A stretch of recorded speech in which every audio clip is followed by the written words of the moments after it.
Merci beaucoup, merci Claude, Claude Ferrand, une voix connue pour avoir chauffé la salle et pour avoir bien démarré cette soirée. Merci Claude, on peut l'applaudir.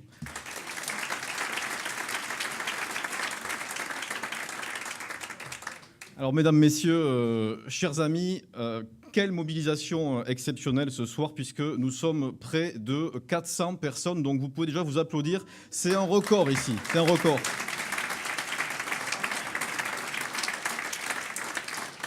Ça fait longtemps que le Palais des Congrès n'avait pas vu ça et donc ce soir ça prouve que c'est un moment important et votre mobilisation montre que notre programme est attendu. Il est attendu par toute une ville et je crois même au-delà dans le bassin mazamétain. Alors avant de vous présenter ce programme, je veux une nouvelle fois vous parler de l'équipe Mazamet Ville Vivante que vous avez découverte il y a quelques instants, ou en tout cas que vous aviez déjà découverte et que vous retrouvez ce soir. Une équipe qui est, je le dis, je le redis, qui gagne à être connue. C'est une équipe formidable. Il y a beaucoup de motivation, il y a beaucoup d'envie dans cette équipe. Il y a de la compétence et je crois qu'il y a vraiment quelque chose là qui est en train de se passer à Mazamet. Donc moi, je le redis, je suis fier d'avoir des colistiers comme ça et je voudrais qu'encore une fois, vous les applaudissiez.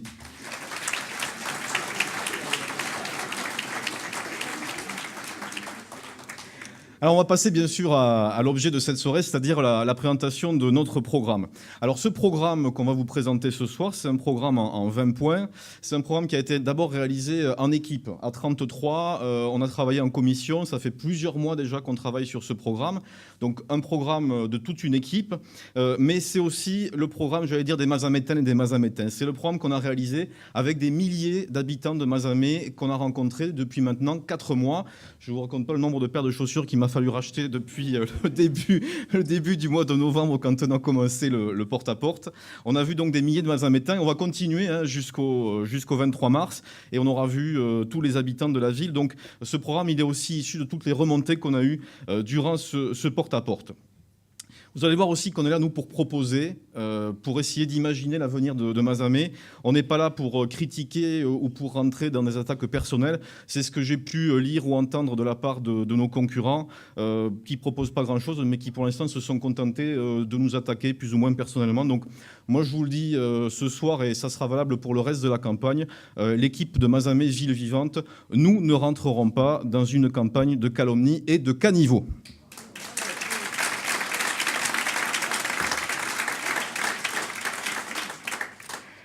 Ça prouve, ceci dit, que nos concurrents sont inquiets. Alors, nous, je vous l'ai dit, on construit et on propose. On propose dans ce programme uniquement des choses réalistes. Vous allez voir ce qu'on propose pour Mazamet, c'est des choses qu'on a pu observer dans des villes de taille comparable. Donc, Revel, Lavore, Gaillac, Groyer ou encore Limoux. Alors avant de passer au programme, la première partie de ce programme et le point avec lequel je vais démarrer, c'est celui des finances publiques, des finances de la ville et de la façon dont on va gérer le budget de Mazamet. On prend un engagement très concret. Il est écrit noir sur blanc dans le programme que vous pourrez récupérer à la sortie. C'est de ne pas augmenter les taux d'imposition pendant 6 ans sur Mazamet. C'est un engagement concret qu'on prend. Il y a de nombreuses villes qui ont réussi à le tenir. Je prenais il y a quelques jours l'exemple de Castres où les impôts n'ont pas augmenté depuis 13 ans. Je pense qu'on est capable à Mazamet de faire ça. Ça demande simplement une rigueur et une discipline qu'on doit s'imposer. C'est celle de dire que si on fait des dépenses nouvelles, il faut faire par réaffectation de moyens. Alors, derrière ce grand mot de réaffectation de moyens, qu'est-ce qu'il y a ? Tout simplement, on le redira dans quelques instants quand on va parler de la police municipale.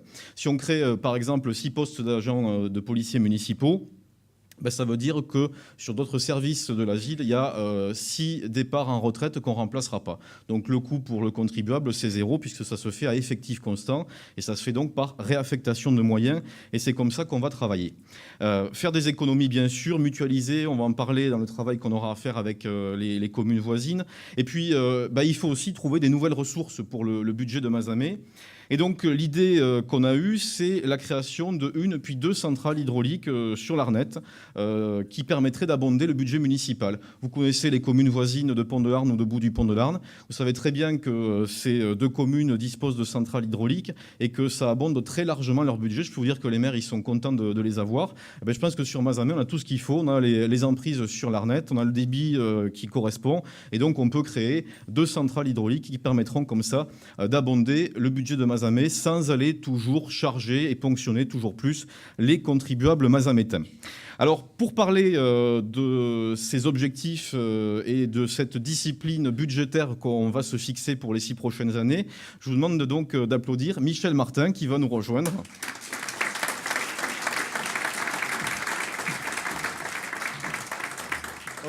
Voilà le petit micro. Alors, Michel donc, a été adjoint aux finances durant de nombreuses années à Mazamet. Tu vas nous expliquer, Michel, comment on va procéder, comment on va gérer le budget de la ville. Oui, alors Olivier nous a demandé un pari insensé au départ, ne pas augmenter les impôts. On va donc essayer, comme il vient de le dire, de trouver les économies là où elles doivent être trouvées. Chaque investissement doit générer des économies de fonctionnement. C'est là que l'on va trouver le moyen de tenir notre engagement de ne pas augmenter les impôts.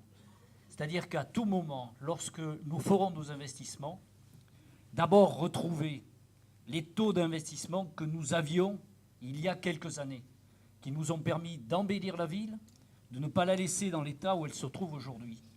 Nous allons donc travailler à annuité de la dette constante. Le travail de désendettement a été fait depuis de nombreuses années.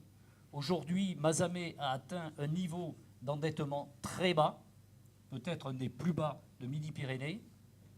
Et ça nous permet, avec une annuité constante d'environ 570 000 euros, de pouvoir emprunter davantage pour de nouveaux investissements.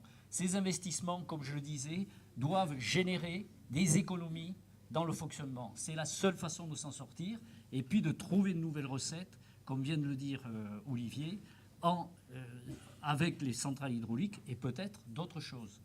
Mais vous savez, avec l'équipe qu'il y a ici, je suis sûr que les idées, on va en avoir. Vous les avez entendues, certains, ils sont dynamiques. Ça serait un crime de ne pas les mettre, de ne pas les élire le 23. Vous allez vous défouler pour que vraiment, ils soient tous élus. Je ne parle pas pour moi, je parle pour eux. Merci Michel.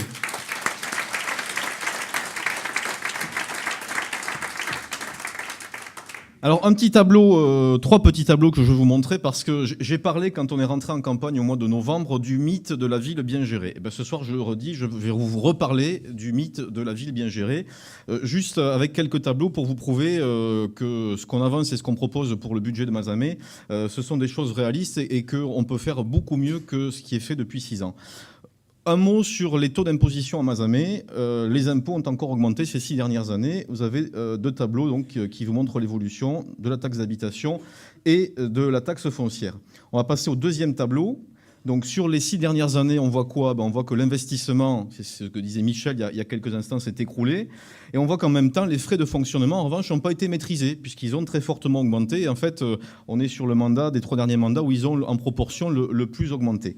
Le résultat de tout ça, c'est le 3e tableau, c'est que l'endettement donc diminue, mais il diminue moins que lors des mandats de Michel Bourguignon ou de Suzanne Monteil. Voilà, c'est juste pour étayer avec des chiffres les propos qu'on a ce soir sur le budget. Je voudrais aussi vous rappeler à propos du budget de Mazamet, une époque pas si lointaine où Mazamet investissait et lançait de nombreux projets. Et ce soir, une nouvelle fois, je vais rendre hommage à Michel Bourguignon. Il y a 20 ans, en 1994, il y avait l'Apollo qui ouvrait. Moi, je me rappelle, ça avait été un événement magnifique, j'y avais participé. Et donc, l'Apollo aura 20 ans cette année. Bon, ben voilà, une époque où Mazamet lançait l'Apollo. Et puis, Michel Bourguignon, il a lancé énormément de choses. Il a lancé les nouveaux lotissements à la Close et à la Prade, par exemple. C'est lui qui avait déjà initié le projet de maison des associations. Il y a eu la place Lombel, la chaufferie à bois. Enfin, vous avez vu la ville se transformer, s'embellir avec Michel Bourguignon. C'est la preuve qu'on pouvait avoir une gestion des finances publiques rigoureuse et qu'on pouvait en même temps investir. Alors investir pourquoi ? Investir parce que ça améliore le cadre de vie. On est tous contents d'aller voir un film à l'Apollo. On est tous contents d'avoir des bureaux ou une salle à la maison des associations quand on est dans le monde associatif. On est content de pouvoir se promener place Lombel les jours de marché quand il fait beau. C'est pas un hasard si c'est la place où il y a le plus de monde et la plus agréable. C'est normal. C'est la dernière à avoir été refaite il y a maintenant plus de 6 ans. Donc les investissements, c'est le cadre de vie, c'est la qualité de vie des Mazamétains.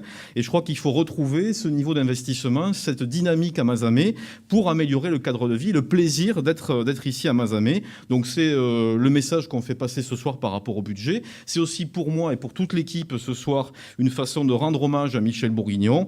Michel Bourguignon manque à Mazamet, moi je le dis, je le redis, et j'en profite aussi ce soir pour avoir une pensée pour son épouse, Madame Bourguignon. Voilà.